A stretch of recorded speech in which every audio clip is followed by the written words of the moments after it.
नमस्कार, मैं शंभू कुमार सिंह और आप देख रहे हैं नेशनल दस्तक। इस देश में बीजेपी को जीतने की सबसे बड़ी वजह है एससी एसटी ओबीसी माइनॉरिटी का बिखराव नहीं, चुनाव आयोग का साथ और मीडिया का साथ। अभी समय कितना हो गया है आपको बता दें, 2 बज गए हैं। एक भी विनिंग सीट का डिक्लेरेशन नहीं हुआ है चुनाव आयोग की वेबसाइट पर, लेकिन टेलीविज़न अखबार आपको बीजेपी को बहुमत की सरकार उसका बस चले तो शपथ दिलवा दे। इसका मानसिक असर क्या होगा? जो सपा के जो अंदर जो पोलिंग एजेंट है वो मैदान छोड़ देंगे और लास्ट में वो चुनाव जीत लेगी। सोचिए, एक तो ये बेईमानी अभी चल रही, पहले क्या बेईमानी हुई है। पहले बीजेपी ने बीएलओ के तहत अधिकारियों के साथ मिलकर लोगों के नाम कटवाएं, मुसलमानों के नाम कटवाएं, गैर सवर्ण वोटरों के नाम कटवाएं। उसके बाद तमाम तरह की बेईमानी हुई। 7 फेज में चुनाव कराना ही अपने आप में बेईमानी है।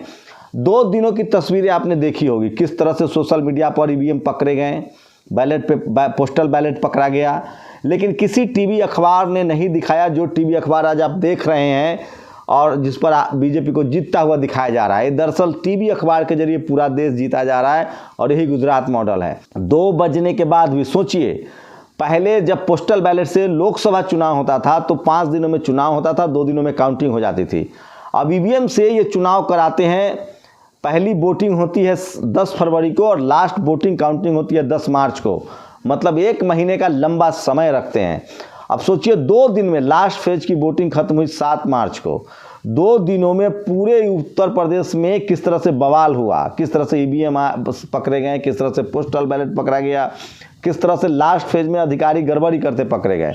आप कल्पना कीजिए कि जब आप फेज दर फेज चुनाव प्रचार में व्यस्त थे तो इन लोगों ने और क्या क्या किया होगा तमाम फेजों में। उसके बाद भी अभी तक मुश्किल 100 सीटों पर जो अंतर है वो 100, 150, 200 वोटों का है। लेकिन मैं फिर कह रहा हूं, बीजेपी चुनाव जीत नहीं रही है, मैनेजमेंट के दम पे चुनाव जीत रही है। और दूसरी सबसे बड़ी बात, बीजेपी वो तमाम धर्म के एजेंडे को लागू करती है। अखिलेश यादव और मायावती से जो सबसे बड़ी चूक हुई है वह सवर्ण समाज को टिकट देना। सवर्ण समाज लगातार बीजेपी को वोट कराया। अगर ऐसा नहीं था तो उत्तराखंड में वो क्यों नहीं हार गए। उत्तराखंड में सवर्ण समाज बीजेपी के साथ है, कांग्रेस के साथ भी नहीं है। गोवा में नहीं है, मणिपुर में नहीं है। पंजाब में आप कहेंगे कि बीजेपी क्यों नहीं जीत पाई।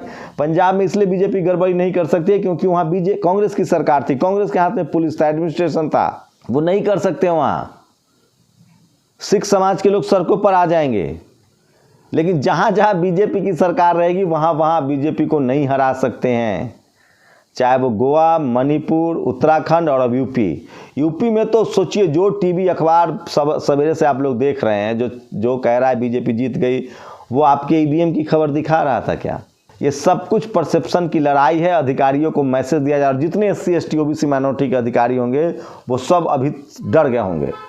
कोई कुछ नहीं बोलेगा, कहीं से कोई विरोध की आवाज़ नहीं उठेगी। हमारे जैसे तमाम जो पत्रकार है वो भी डर गए होंगे कि अब हमारा क्या होगा। ये परसेप्शन की लड़ाई है, ये मानसिक रूप से आपको मजबूत होने की लड़ाई है। और मैं फिर कह रहा हूँ, 150 सीटें, मैं इलेक्शन कमीशन की लगातार साइट्स देख रहा हूँ, 150 सीटें ऐसी हैं जिस पर 100-200 वोटों का अंतर है। अंत में ये बेईमानी करेंगे, चुनाव को ये लास्ट तक ले जाएंगे। अभी 2 बजे तक एक भी रिजल्ट घोषित नहीं किया गया है। ये चुनाव को लास्ट तक ले जाएंगे। सब कुछ चुनाव आयोग की मदद से हो रहा है।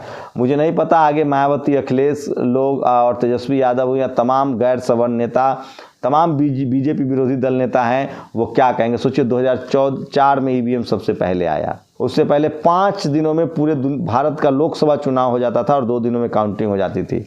अभी आप वोट डाल के और 1 महीना इंतजार कीजिए रिजल्ट के लिए। तो सब कुछ बेईमानी की जा रही है, लेकिन कोई बोल नहीं रहा है, कोई बात नहीं कर रहा है। ये सबसे बड़ा फैक्ट है। और दूसरा सबसे बड़ी इन लोगों से गलती हुई है टिकट बंटवारे में। अखिलेश यादव को, सपा को, तमाम उन दलों को साथ लेना चाहिए था, ओवर कॉन्फिडेंट थे। उसके बाद भी जनता ने बहुत हेवी वोटिंग किया एससी एसटी ओबीसी और माइनॉरिटी ने, लेकिन मैनेजमेंट के स्तर पे बीजेपी चुनाव जीत रही है। वहीं बीजेपी और सपा के जो लोग मुझे गाली दे रहे थे कि मैं बीएसपी वाले गाली दे रहे थे कि मैं सपा को दिखा रहा हूं, तो ये आपस में जो एक दूसरे के प्रति तलवार लेके घूमते हैं। मैं पत्रकार के तौर पे वही बात करूंगा जो हो रहा है। ईवीएम की गड़बड़ी हो रही थी, मैंने वो भी बताया। नाम काटे गए, मैंने वो भी बताया। जो नेता मेरे सामने मिले, बीजेपी हो, कांग्रेस हो, सपा हो, बीएसपी हो, सबको दिखाया जो जहां मिल सकते थे। तो मैं किसी पार्टी का नहीं हूं, मैं इस देश में डेमोक्रेसी के साथ हूं, संविधान के साथ हूं और विक्टिम के साथ हूं। ये चुनाव बिल्कुल गलत तरीके से जीता जा रहा है। चुनाव आयोग की पूरी विश्वसनीयता खत्म हो गई है और इसकी सबसे बड़ी वजह है तमाम जो सवर्ण समाज के लोग हैं, चाहे media, judiciary, bureaucracy, college, university या बिजनेस, तमाम जो पावर सेंटर्स है, ईडी, सीबीआई जो बैठे हुए हैं, उनका चपरासी से लेकर और चीफ जस्टिस तक उनकी वैचारिक सहमति और वो बीजेपी के इस पाप में भागीदार हैं। और गलती ये हो रही है कि जो एससी एसटी ओबीसी माइनॉरिटी के लीडरशिप है वो निकम्मे हैं, कामचोर हैं, डरपोक हैं, वो अपने हक अधिकार के लिए भी नहीं बोलने के लिए तैयार हैं। यही है हार की वजह।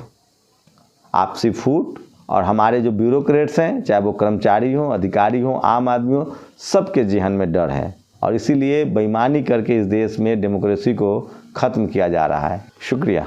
नेशनल दस्तक की आपसे गुजारिश है कि अगर इसको बचाना चाहते हैं तो नेशनल दस्तक को सब्सक्राइब करने के लिए रेड कलर के सब्सक्राइब बटन को दबाएं, फिर बेल आइकन की घंटी दबाएं। नेशनल दस्तक को बचाने के लिए बहुत ज़रूरी है कि हर खबर को शेयर करें, लाइक करें, कमेंट जरूर करें।